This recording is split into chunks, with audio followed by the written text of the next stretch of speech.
പണമായിരിക്കും. ഏതായാലും ഒരു 3-4 ദിവസം മുമ്പ് നവജീവനിലോട്ട് വിളിച്ചു. തോമസ് ചേട്ടനെ കിട്ടണമെന്ന് പറഞ്ഞു. കിട്ടി. അപ്പോൾ തോമസ് ചേട്ടനോട് പറഞ്ഞു, ഞാൻ ഇന്നയാളാണ്.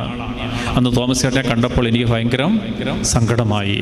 ഞാൻ എന്നാ ചെയ്യണമെന്ന് ചോദിച്ചു. അപ്പം പറഞ്ഞു, ഒരു പാവപ്പെട്ട പെങ്കുച്ചിനെ കല്യാണം കഴിപ്പിക്കാനായിട്ട് ഒരുങ്ങുക, നിന്നെക്കൊണ്ട് സാധിക്കുമെങ്കിൽ എന്തിലും ചെയ്യാൻ പറഞ്ഞു. അങ്ങനെ അവൻ അയച്ചു തന്ന 25,000 രൂപയുടെ ചെക്ക.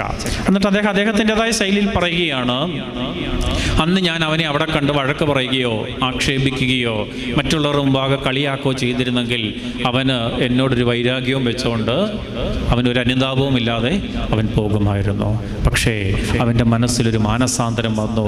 ആ മാനസാന്തരം മറ്റുള്ളവർക്ക് ഗുണമായിട്ട് മാറാനായിട്ട് ഇടയായി. പലപ്പോഴും തോട്ടത്തിൻ്റെ പാട്ടക്കൂലി വാങ്ങുവാനായിട്ട് ദൈവം തൻ്റെ ഭൃത്യന്മാരെയാണ് അയക്കുന്നതെന്ന സത്യം നമുക്ക് തിരിച്ചറിയാൻ